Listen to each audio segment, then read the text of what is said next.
Hi guys, welcome to the first MBA podcast. Today we have Saurabh Tiwari and he is from Mumbai itself. He is 499.36 percentile in MBA CET 2022 examination. So Saurabh, once again, congratulations for your score. Thank you, sir.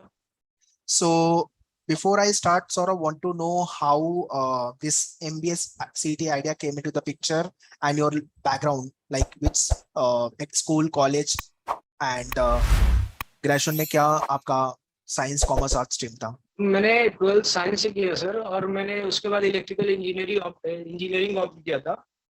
उसके बाद during internship period जो होता है 1 month का, उसके time पे मुझे लगा इंजीनियरिंग तो नहीं करना चाहता। ओके एक्चुअली जो जॉब है इलेक्ट्रिकल इंजीनियर का वो तो नहीं करना चाहता।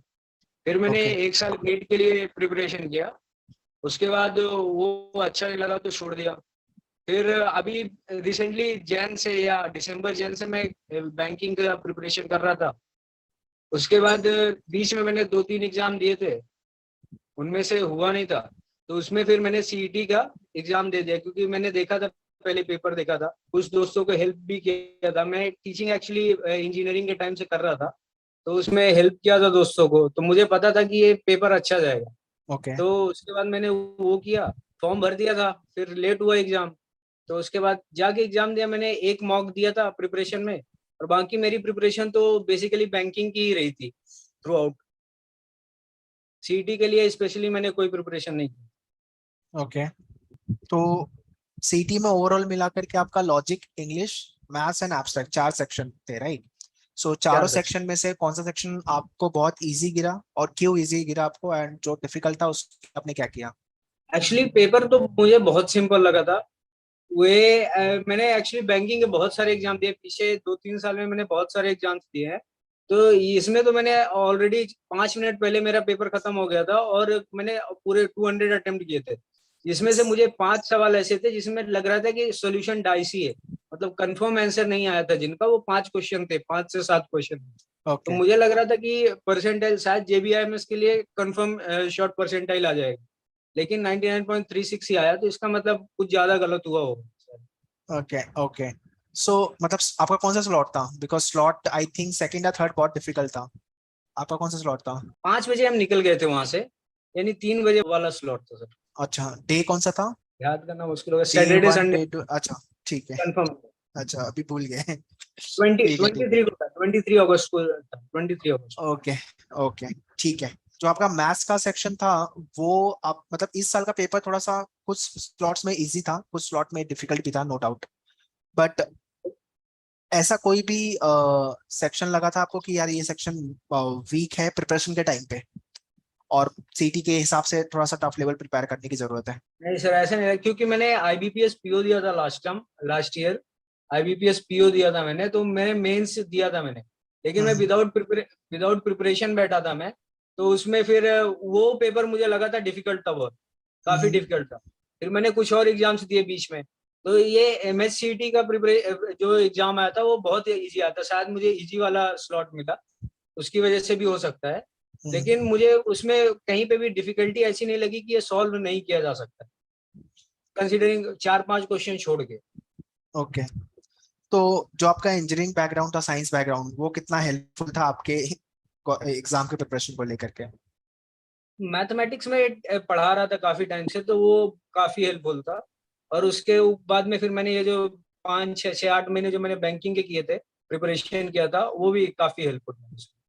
ओके मैं ओके बेसिकली मुझे लगता है क्योंकि बैंकिंग का ही मेनली वो बहुत इफेक्टफुल रहा, क्योंकि बैंकिंग का थोड़ा पेपर टफ आता है, और उस हिसाब से सीडी में थोड़ा बहुत हेल्प होता है actually।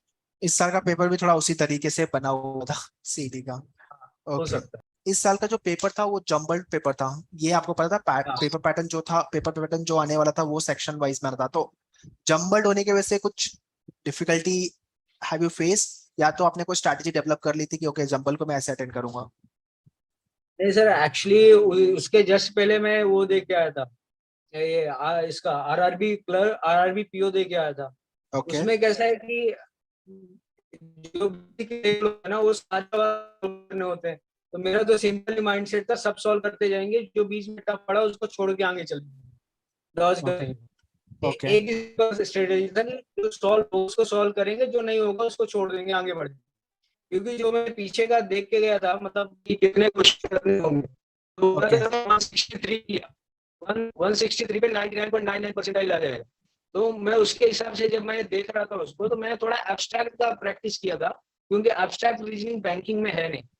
तो मैंने सोचा कि अगर एब्स्ट्रैक्ट रीजनिंग आएगा तो उसका मुझे पता होना चाहिए लॉजिक, बाकी और सेक्शन का तो मैंने मतलब कंटिन्यूअसली मैं कर रहा था। Correct. एब्स्ट्रैक्ट रीजनिंग का मैंने किया था, 1 वीक प्रैक्टिस किया था, और उसके बाद मैं जब उधर वहां पे करने गया तो सारे क्वेश्चन ऑलमोस्ट हो ही रहे थे, तो फिर वो सिचुएशन ही नहीं आई कि किसको डॉज करना है, किसको क्या करना है। अच्छा, तो आपको अगर काइंड ऑफ सजेशन देना है जो अपकमिंग ईयर एस्पिरेंट है, या तो उनके प्रिपरेशन को लेके या तो फिर उनके मोटिवेशन को लेकर के, तो क्या टिप्स सजेशन आप दोगे उनको? तो सजेशन सिंपल है, मैथमेटिक्स और रीजनिंग ये सारे एग्जाम, बैंक चाहे एमबीए के हों या बैंकिंग के हों, सारे एग्जाम वही है कि आपको क्वांट अच्छा होना चाहिए, रीजनिंग अच्छा होना चाहिए, इंग्लिश अच्छा होना चाहिए, और प्रैक्टिस, बेसिकली प्रैक्टिस ही हेल्प करते है। जितना आप प्रैक्टिस करेंगे उससे बेनिफिट होगा, और जितना ज्यादा आप करेंगे। आपके प्रिपरेशन का मोटिवेशन क्या था? What was your motivation? Jamnalal Bajaj was your motivation? हाँ, एक वो तो था सर। एक्चुअली वही एक कॉलेज था जिसके लिए मतलब मैंने सोचा था कि सीईटी देते हैं, क्योंकि वो उसमें अगर हो जाएगा तो अच्छा है। नहीं तो मैं तो वैसे भी बैंकिंग एग्जाम के लिए फोकस कर रहा था, लेकिन अभी बीच में 2-3 एग्जाम दिए, वो सब हुआ नहीं उनमें, तो सोचा कि फिर एमबीए तो कर ही लेते हैं, वैसा वाला मैटर था ये। मतलब अच्छा। ये नहीं था ये नहीं था कि यही करना है, एमबीए ही करना है उसके लिए, लेकिन एग्जाम दे देते हैं। तो ओके, और फिर मैंने देखा सीईटी के थ्रू कॉलेजेस कौन कौन से लगते हैं, उसमें क्या होता है, तो मैंने जब वो सब देखा तो मैंने बोला कि अच्छा एग्जाम है, दे देते हैं, तो उसके उसमें से दिया मैंने। okay, fine. So that's all, guys, in this podcast. I hope those who are targeting for MBA CET upcoming year 2023, 24, or 25, this podcast will help you that if you focus in terms of your preparation, if you have your motivation like the college, like the way Saurabh said, मेरा motivation Jamal Bajaj था and all, then preparation by default आपकी होगी.